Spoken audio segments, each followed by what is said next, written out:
Salam Bapak Ibu Saudara, bagaimana kabar Bapak Ibu Saudara semuanya? Saya percaya kita semua dalam berkat, perlindungan, dan pemeliharaan Tuhan sampai hari ini. Puji nama Tuhan, hari-hari ini kita melihat apa yang sedang dikerjakan, dilakukan oleh Presiden kita, yaitu Bapak Jokowi.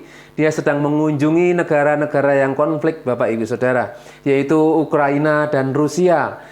Jokowi dia berani mengunjungi negara ini karena dia memiliki satu tekad, satu ketetapan, dan tentunya fokus supaya kedua negara ini bisa berdamai. Dan dia mengunjungi Zelensky, ya, Presiden Ukraina, dan juga Vladimir Putin, Presiden Rusia. Ini bukan untuk gagah-gagahan, tetapi ini ada satu keputusan yang dia ambil, satu langkah yang tepat untuk menuju perdamaian dunia.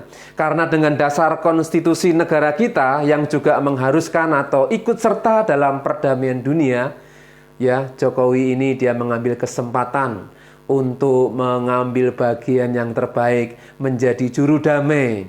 Memang Bapak Ibu Saudaraku, kita harus memiliki rasa optimis, yaitu kita berharap supaya apa yang dilakukan oleh Presiden kita ini membuahkan hasil yang maksimal dan tentunya menjadi berkat bagi negara yang sedang bertikai ini. Namun sikap realistis juga harus kita pakai karena keputusan tetap berada di tangan kedua belah pemimpin negara-negara ini, yaitu Zelensky dan Vladimir Putin, Bapak Ibu Saudara. Manusia berusaha, Tuhan yang menentukan. Tetapi kita sebagai umat Tuhan yang dipanggil untuk menjadi berkat, setidaknya kita bisa mengambil bagian, yaitu bisa berdoa. Kita mungkin tidak bisa berbuat banyak, bahkan mungkin kita tidak ada imbas secara langsung dengan pertikaian mereka. Tapi karena kita melihat, karena kita mendengar, dan kita tinggal di dunia yang sama, maka bagian kita pun harus kita lakukan, sekecil apapun Bapak Ibu Saudara, yaitu dengan mendoakan dan berdoa bagi negara-negara yang sedang bertikai ini. Dan tentunya kita sebagai warga negara yang baik, warga negara Indonesia, kita pun juga harus berdoa bagi pemimpin-pemimpin kita. Dan ini adalah kewajiban karena firman Tuhan juga mengajar kita untuk berdoa bagi pemimpin-pemimpin kita. Dan kita percaya sampai hari ini Tuhan berikan pemimpin-pemimpin yang takut akan Tuhan, dan Indonesia masih terpelihara oleh karena anugerah Tuhan. Amin Bapak Saudaraku. Ya, karena damai itu adalah harapan semua orang, dan tentunya ini adalah cita-cita bangsa kita dan terlebih seluruh umat manusia, sehingga dunia ini benar-benar tercipta kedamaian. Ya, kita tetap harus optimis dan kita juga realistis. Apapun yang terjadi, kita percaya kita punya Tuhan dan Tuhan memberikan yang terbaik. Amin Bapak Ibu Saudaraku. Ya, itu sekilas tentang perjalanan atau kegiatan yang dilakukan oleh Presiden kita Jokowi. Dan tema kali ini akan saya beri judul Misi Perdamaian, yaitu yang pertama misi perdamaian, yaitu perdamaian antara manusia dengan Tuhan, manusia dengan sesama, yang ketiga manusia dengan dirinya sendiri atau pribadinya sendiri. Ya, untuk lebih jelasnya mari kita akan melihat bagian yang pertama Bapak Ibu Saudaraku. Misi perdamaian Tuhan dengan manusia juga sudah terjadi lebih dari 2000 tahun yang lalu. Ya, bahkan hingga sekarang ini misi itu masih terus berlanjut. Dan hal ini dikerjakan dan diselesaikan oleh pribadi Tuhan sendiri. Karena ini adalah misi Tuhan. Ya, misi perdamaian dari Tuhan. Ya, bagaimana caranya Bapak Ibu Saudaraku? Yaitu melalui pribadi Tuhan dan manusia, yaitu Yesus Kristus. Mengapa saya katakan pribadi Tuhan dan manusia? Karena manusia tidak akan tahan berhadapan langsung dengan pribadi Tuhan yang sesungguhnya. Karena manusia yang berdosa, dan dosa adalah pemisah antara manusia dengan Tuhan. Dalam Yesaya 59 ayat 2 mengatakan, tetapi yang merupakan pemisah antara kamu dan Allahmu ialah segala kejahatanmu, dan yang membuat dia menyembunyikan diri terhadap kamu sehingga ia tidak mendengar ialah segala dosamu. Ini yang menjadi batasan kenapa manusia terpisah dengan Tuhan, yaitu dosa. Kalau berbicara tentang dosa, yaitu dosa mula-mula Adam dan Hawa. Ini akhirnya mereka terpisah, Bapak Ibu Saudara. Mereka diusir dari Taman Eden dan mereka dilemparkan ke bumi ini. Dan penuh dengan kutuk dan segala hal yang tidak nyaman bagi manusia. Tetapi itu pun Tuhan masih memberikan mereka kesempatan untuk mereka tetap bisa hidup, Bapak Ibu Saudara. Jadi dalam hal ini, Bapak Ibu Saudara, seperti renungan minggu lalu ketika orang-orang Israel ketakutan dan gemetar ketika mereka baru mendengar suaranya saja seperti guntur yang melegar. Mereka sudah ketakutan. Ya, jadi jelas Bapak Ibu Saudaraku, dengan pribadi Tuhan yang kudus, yang mulia, yang agung dan maha kuasa dan maha besar, Dia ingin tetap memiliki hubungan dengan manusia, dan tentunya tidak sembarangan, Bapak Ibu Saudara. Tuhan memiliki misi yang besar ini, dan ini adalah satu karya yang besar yang Tuhan nyatakan juga kepada seluruh umat manusia. Mari kita akan melihat misi daripada Tuhan. Mengapa Tuhan mau menjadi manusia? Ini satu pertanyaan yang memang harus dijawab, karena yang dituju atau targetnya adalah manusia. Tuhan mampu menjadi apapun dalam hidup di dunia ini, Bapak Ibu Saudara. Dia bisa menjadi makhluk apapun, dan tentunya tidak menjadi binatang atau jin atau yang lain, makhluk-makhluk yang lain, Bapak Ibu Saudara. Karena Tuhan memiliki satu fokus, ingin menjangkau manusia. Alasannya kenapa? Karena manusia adalah ciptaan yang segambar dan yang serupa dengan pribadinya. Jadi ini alasan yang sudah cukup kuat untuk kita sebagai orang-orang percaya. Mengapa kita mempercayai Yesus Kristus sebagai Tuhan dan Juru Selamat? Karena kita tahu bahwa dengan misi yang besar, misi pendamaian yang besar, melalui Yesus Kristus, manusia diselamatkan. Ya. Oleh sebab itu, mari kita akan lihat sejarah mengapa manusia harus berdamai dengan Tuhan. Dengan segala macam cara dan usaha manusia untuk berdamai dengan Tuhan. Ya, maksudnya adalah menjalin hubungan pribadi dengan Tuhan. Ini yang Tuhan inginkan. Jadi poin yang pertama, mari kita akan melihat di dalam Keluaran 30 ayat yang ke-10. Ini sejarah orang-orang Israel ketika mereka harus berdamai dengan Tuhan. Cara mereka yang harus dikerjakan, aturan yang harus dikerjakan oleh orang-orang Israel pada waktu itu. Saya akan bacakan Keluaran 30 ayat 10. Sekali setahun haruslah Harun mengadakan pendamaian di atas tanduk-tanduknya dengan darah korban penghapus dosa pembawa pendamaian. Haruslah ia sekali setahun mengadakan pendamaian bagi mezbah itu di antara kamu turun-temurun. Itulah barang maha kudus bagi Tuhan. Ya, dikatakan mengadakan pendamaian. Ya, setiap setahun sekali dilakukan oleh imam besar, Imam Harun.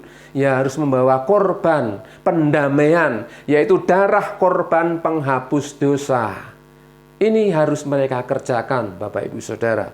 Bilangan 29 ayat 11 dikatakan, dan seekor kambing jantan sebagai korban penghapus dosa, selain daripada korban penghapus dosa pembawa pendamaian dan korban bakaran yang tetap serta dengan korban sajiannya dan korban-korban curahannya. Ini berbicara tentang korban, yaitu binatang yang harus dikorbankan, Bapak Ibu Saudara. Dan kambing jantan, domba jantan itu tidak asal-asalan. Domba harus betul-betul tak bercacat, tidak sakit-sakitan. Ya, kambing pun juga harus betul-betul kambing yang sehat, tidak bercelah. Ini yang harus mereka lakukan setiap tahun untuk menjalin hubungan dengan Tuhan, Bapak Ibu Saudara. Dan bukan satu kebetulan, ya, besok tanggal 9 saudara-saudara kita umat muslim merayakan hari Idul Adha.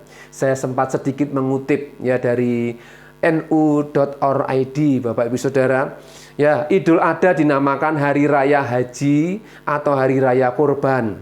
Hal ini dikarenakan hari raya ini merupakan hari raya yang menekankan pada arti berkorban. Arti korban ialah memberikan sesuatu untuk menunjukkan kecintaan kepada orang lain, meskipun harus menderita. Ini saya sedikit mengutip. Ya, jadi tema untuk Idul Adha mereka memiliki satu pemahaman bahwa mereka harus memahami arti berkorban. Sehingga dengan korban, ya mereka memberikan sesuatu untuk menunjukkan kecintaan kepada orang lain. Dengan catatan meskipun harus menderita. Dan hal ini pun harus menjadi bisa kita renungkan maksudnya, Bapak Ibu Saudara. Ya, dan sekali lagi hal ini juga yang menjadi sedikit perdebatan yang terjadi sampai sekarang. Jika dalam Alkitab yang akan dikorbankan adalah Ishak, sedangkan Al-Quran berkata Ismail. Tapi saya tidak akan membahas hal ini, sebab pada akhirnya kedua-duanya memang tidak jadi dikorbankan, Bapak Ibu Saudara. Jadi kita tidak perlu berdebat hal-hal yang memang tidak perlu. Ya, kita hanya tahu sejarah di Alkitab, ya, yang mana yang sebenarnya akan dikorbankan adalah Ishak. Kita sebagai orang-orang percaya. Dan ternyata yang dikorbankan adalah seekor domba. Ya, dan untuk lebih jelasnya, mari kita akan melihat lebih dalam lagi, Bapak Ibu Saudara. Kejadian 22 ayat 12. Lalu ia berfirman, jangan bunuh anak itu dan jangan kau apa-apakan dia. Sebab telah ku ketahui sekarang bahwa engkau takut akan Allah. Dan engkau tidak segan-segan untuk menyerahkan anakmu yang tunggal kepadaku. Ini kisah Abraham ketika diminta Tuhan untuk mempersembahkan Ishak. Ya, sebagai anak satu-satunya. Kenapa saya katakan anak satu-satunya? Karena Ishak adalah anak Sarah. Sarah adalah istri pertama Abraham. Dan ini istri perjanjian. Dan Tuhan berjanji juga akan memberikan seorang anak kepada Abraham melalui Sarah. Dan dengan tempo waktu yang cukup lama, di usia yang sangat lanjut, baru Abraham diberi anak. Dan waktu itu Sarah juga sudah mati haid. Tetapi dengan janji Tuhan, Abraham tetap percaya. Dan Tuhan berikan seorang anak. Dan ini menjadi anak yang satu-satunya. Dan tentunya jika kita bayangkan itu anak yang tentunya menjadi anak pengharapan. Yang akan menjadi ahli waris. Dan yang menjadi penerus Abraham. Tapi kenapa kok harus Tuhan minta? Secara manusia tentunya kita bisa berontak. Kalau manusia kita lebih mengasihi anak ini. Sudah lama aku minta tapi kenapa harus engkau panggil? Karena banyak peristiwa, banyak kasus, banyak masalah. Orang-orang yang lama menunggu, minta anak, terus dikasih, terus mereka akhirnya harus meninggal. Ya, anaknya meninggal, akhirnya mereka sedih berkepanjangan. Tapi kita lihat Abraham, apa yang dilakukan Bapak Ibu Saudaraku? Abraham taat, Abraham manut, orang Jawa bilang. Apa yang Tuhan perintahkan walaupun berat, tapi Abraham manut, taat. Ya, ayat yang ke-13 dikatakan, lalu Abraham menoleh dan melihat seekor domba jantan di belakangnya, yang tanduknya tersangkut dalam belukar. Abraham mengambil domba itu lalu mengorbankannya sebagai korban bakaran pengganti anaknya. Jadi jelas dikatakan tadi ayat yang ke-12, anakmu yang tunggal kepadaku. Ya, dikatakan anaknya yang tunggal kepadaku itu berbicara tentang nubuatan. Ya, dan akhirnya diganti dengan seekor anak domba jantan. Ayat yang ke-15 sampai yang ke-17 saya akan bacakan ayat ini. Untuk kedua kalinya berserulah malaikat Tuhan dari langit kepada Abraham. Katanya, aku bersumpah demi diriku sendiri, demikianlah firman Tuhan, karena engkau telah berbuat demikian, dan engkau tidak segan-segan untuk menyerahkan anakmu yang tunggal kepadaku. Ini dikatakan sekali lagi, anakmu yang tunggal kepadaku. Sekali lagi ini adalah nubuatan kelak. Siapakah anak yang tunggal itu? Ya, ayat yang ke-17. Maka aku akan memberkati engkau berlimpah-limpah. Dan membuat keturunanmu sangat banyak. Seperti bintang di langit dan seperti pasir di tepi laut. Dan keturunanmu itu akan menduduki kota-kota musuhnya. Luar biasa Bapak Ibu Saudaraku. Jadi dari titik inilah kita bisa melihat, ya, bahwa sebenarnya seekor anak domba itu adalah gambaran atau nubuatan bahwa kelak akan datang atau akan Tuhan berikan, Tuhan nyatakan anak domba Allah yang sesungguhnya. Ya, inilah titik kita bisa melihat misi Tuhan bagi manusia, yaitu Yesus Kristus yang disebut sebagai anak domba Allah. Saya ingin perjelas Bapak Ibu Saudaraku bahwa ketika Abraham mempersembahkan anaknya, tentunya ini satu dilema yang berat bagi Abraham.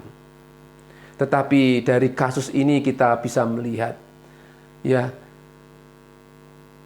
sikap Tuhan kepada manusia. Ketika Abraham mengasihi Tuhan di atas segalanya, bahkan yang dikasihinya, maka Tuhan berjanji memberikan lebih daripada itu. Dan kita tahu Bapak Ibu Saudara bahwa janji Tuhan adalah iya dan amin. Berbicara tentang anak domba, kita akan melihat dalam Yohanes 1 ayat 29. Pada keesokan harinya, Yohanes melihat Yesus datang kepadanya dan ia berkata, "Lihatlah anak domba Allah yang menghapus dosa dunia."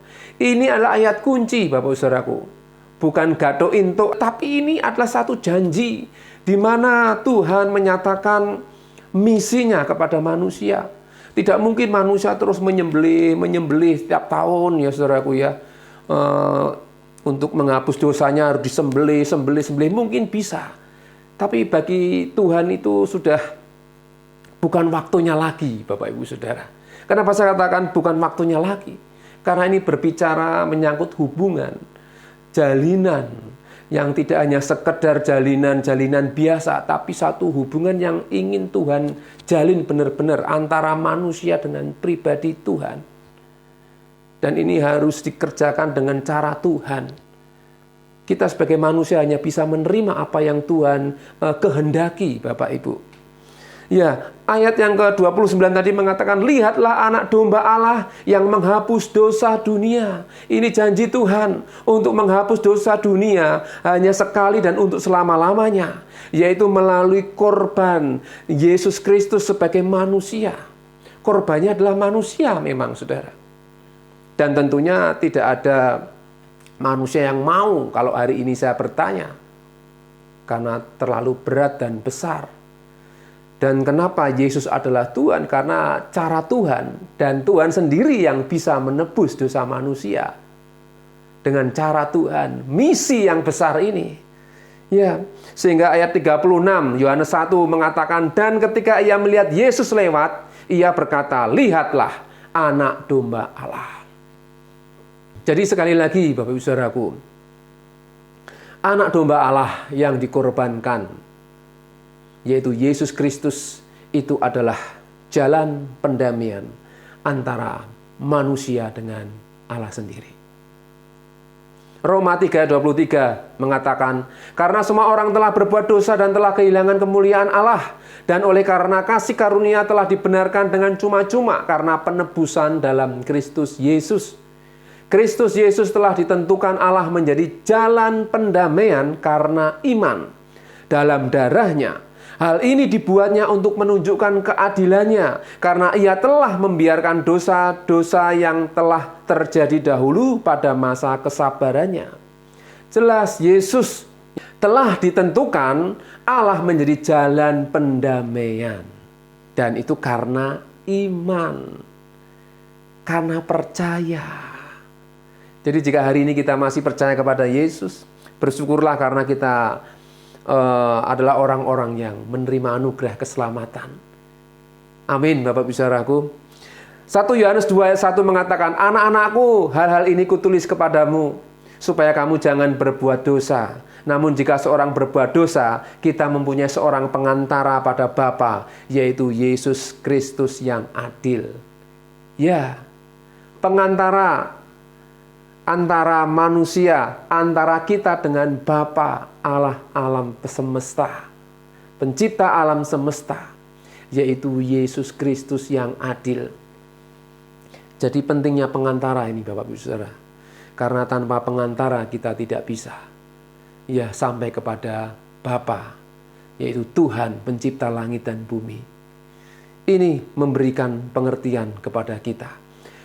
1 Yohanes 2 ayat 2 mengatakan, dan ia adalah pendamaian untuk segala dosa kita. Dan bukan untuk dosa kita saja, tetapi juga untuk dosa seluruh dunia. Seluruh dunia. Dosa seluruh dunia, Bapak Saudaraku. Siapapun yang percaya dan mengakui Yesus Kristus, maka dia akan mendapatkan pengampunan. Selama masih ada kesempatan tentunya, Bapak Ibu Saudara. Ya, kita melihat salah satu dari orang yang disalibkan bersama dengan Yesus. Dia mengambil kesempatan yang baik. Dia percaya kepada Yesus. Jika hari ini dia berkata, jika hari ini engkau ke Firdaus, aku ikut. Salah satu dari orang yang disalib di samping Yesus berkata, jika engkau ke Firdaus, jangan lupa aku ya Tuhan. Bawa aku, ajak aku. Yesus berkata, hari ini juga kamu akan bersama-sama dengan aku. Ini kesempatan, Bapak Ibu Saudara. Penjahat ini mendapatkan kesempatan, yaitu pengampunan karena dia percaya kepada Yesus. Ya, padahal dia seorang penjahat, tidak tahu dia berbuat jahat apa, Bapak Ibu Saudara. Tapi orang yang disaliblah penjahat-penjahat. Sedangkan Yesus disalib karena dia untuk menebus dosa para penjahat, para pendosa. Jadi kesempatan adalah momen yang penting yang harus kita ambil. Dalam hidup ini, jelas hidup ini adalah kesempatan. Mari kita akan ambil kesempatan itu untuk kita kembali kepada Tuhan, percaya kepada Tuhan, bertobat kepada Tuhan. Amin, Bapak Ibu Saudaraku. 1 Yohanes 4 ayat 9 dikatakan, dalam hal inilah kasih Allah dinyatakan di tengah-tengah kita, yaitu bahwa Allah telah mengutus anaknya yang tunggal ke dalam dunia, supaya kita hidup olehnya. Kita hidup oleh Tuhan. Oleh karena Tuhan kita bisa hidup hari ini. Oleh karena pengampunan, belas kasih Tuhan, kita ada sampai hari ini. Ya, ayat yang ke-10. Inilah kasih itu, bukan kita yang telah mengasihi Allah, tetapi Allah yang telah mengasihi kita dan yang telah mengutus anaknya sebagai pendamaian bagi dosa-dosa kita. Ingat, ini adalah misi Tuhan yang besar. Misi yang tidak remeh-temeh atau ecek-ecek, Bapak Ibu Saudara. Tapi ini misi yang besar. Misi pendamaian yang besar. Yang Tuhan sendiri lakukan atas hidup manusia. Luar biasa, Bapak Ibu Saudaraku. Ya, sehingga sebagai Tuhan, dia ingin menyatakan pribadinya penuh kepada manusia. Dan sekali lagi, itu tergantung manusianya, mau percaya atau tidak. Mau percaya atau tidak, itu keputusan. Seperti Jokowi datang kepada Presiden Zelensky dan Putin. Ya, tujuan untuk mendamaikan. Tapi jika mereka tidak mau, ya itu keputusan mereka. Tapi kita sebagai umat Tuhan, kita harus memiliki rasa optimis yang positif. Ya, kita harus berpikir yang positif. Kita terus berdoa yang terbaik dari Tuhan yang terjadi. Amin, Bapak Saudaraku. Jadi poin yang pertama, ya jika dulu orang-orang Israel dia harus memberikan korban tiap tahun yang harus dilakukan oleh Imam Harun, ya harus menyembelih korban domba atau kambing. Itu kalau yang punya, ya kalau yang tidak punya mungkin bingung, Bapak Ibu Saudaraku ya. Tetapi zaman sekarang, zaman Yesus Kristus, ya Tuhan memberikan hidupnya untuk menebus dosa kita sekali dan untuk selama-lamanya. Modal kita adalah percaya kepadanya dan minta ampun dan bertobat atas segala dosa-dosa kita. Dan kita hidup di dalam Tuhan. Amin. Ya, itu Bapak Ibu Saudaraku. Misi yang pertama yaitu berdamai dengan Tuhan. Yang kemudian, kedua, misi yang selanjutnya yaitu damai dengan sesama. Kembali lagi dalam 1 Yohanes 4 ayat yang ke-11. Ini terus ada kelanjutannya, ada sambungannya. Saudara-saudaraku yang kekasih, jikalau Allah sedemikian mengasihi kita, maka haruslah kita juga saling mengasihi. Jelas, jika Tuhan saja mengasihi kita, kita juga harus belajar mengasihi, belajar mengampuni. Memang tidak mudah, memang tidak bisa lupa, tapi mengampuni harus, Bapak Ibu Saudara. Ya, saya ingat waktu Gus Dur diturunkan oleh beberapa orang atau kelompok yang memang tidak suka dengannya. Dan dia ditanya, Gus Dur, apakah engkau mengampuni mereka yang menurunkan engkau jadi presiden? Ya, saya ini tetap mengampuni, tetapi lupa enggak ya. Kalau melupakanmu lupa mungkin tidak ya, tapi tetap mengampuni. Ya, kita bisa belajar dari tokoh-tokoh yang seperti ini, Bapak Ibu Saudaraku, di mana memang kita belajar untuk mengampuni itu karena Tuhan mengampuni kita. Kita belajar mengasihi karena kita dikasih oleh Tuhan. Melupakan mungkin kita tidak bisa lupa. Ya, bisa saja kita tidak lupa, tapi kita tetap harus mengampuni. Melupakan adalah usaha kita. Jika kita bisa melupakan, ya itu baik. Mari kita akan lihat selanjutnya, Bapak Ibu Saudaraku. Ya, dikatakan tidak ada seorang pun yang pernah melihat Allah. Jika kita saling mengasihi, Allah tetap di dalam kita dan kasih-Nya sempurna di dalam kita. Ya, jika kita saling mengasihi, kita akan merasakan kebahagiaan atau merasakan pribadi Allah itu. Ini bisa terwujud ketika kita hidup dalam jalinan kasih antara kita satu dengan yang lain, sesama kita. Kita akan merasakan damai sejahtera. Jika kasih Allah turun atas hidup kita, maka kita akan merasakan damai sejahtera. Dan Allah itu kita boleh rasakan. Amin. Jadi damai dengan sesama itu adalah misi kita. Selama kita masih ada di dunia ini, Bapak Ibu Saudara. Mari kita berdamai dengan siapapun. Kita mungkin pernah punya musuh atau kita pernah mengalami masalah dengan siapapun. Mari kita belajar untuk berdamai dengan siapapun atau bahkan lawan kita. Karena Tuhan mengajar kita untuk hidup dalam damai. Amin. Kemudian yang ketiga, damai dengan diri sendiri, Bapak Ibu Saudaraku. Ini maksudnya adalah kita sebagai manusia yang penuh kekurangan dan kelemahan. Kita pernah mengalami kegagalan, kita pernah mengalami kejatuhan. Dan dalam kasus-kasus tertentu, kadang kita tidak bisa menerima diri kita sendiri. Kita menghakimi diri kita sendiri. Rasa bersalah dan penyesalan yang tanpa ujung masih selalu menghantui dan menuduh diri kita sendiri. Hal ini perlu namanya berdamai dengan diri sendiri. Kita harus bisa mengampuni diri kita. Ya. Karena banyak masalah, banyak peristiwa, banyak contoh-contoh mereka-mereka yang mengalami masalah seperti ini. Mereka tidak bisa mengampuni diri sendiri dan akhirnya mereka bunuh diri, Bapak Ibu Saudara. Ini tindakan yang sangat menyedihkan dan saya katakan sangat disayangkan. Ya, banyak masalah memang dalam hidup ini. Manusia masalah memang banyak. Tapi jangan sampai kita ngambil keputusan yang salah juga, Bapak Ibu Saudara. Ya, tentunya kita harus memohon belas kasih dan ampunan dari Tuhan dan bertobat selagi masih ada kesempatan. Sekali lagi, kesempatan harus kita ambil. Karena kairos, saya katakan, kairos yang Tuhan berikan itu akan lewat jika kita tidak menggunakan kesempatan yang baik itu. Mari kita ambil setiap kesempatan yang baik untuk melakukan yang terbaik dalam hidup ini. Dan saya percaya firman Tuhan berkata dalam Yesaya 52 ayat 7 dikatakan, betapa indahnya kelihatan dari puncak bukit-bukit kedatangan pembawa berita yang mengabarkan berita damai. Dan memberitakan kabar baik yang mengabarkan berita selamat. Dan berkata kepada Sion, Allahmu itu Raja. Berkata kepada orang-orang Israel, Allahmu itu Raja dan Dia adalah Allah yang sesungguhnya. Dan kita bersyukur ya Tuhan Israel itu juga Tuhan kita.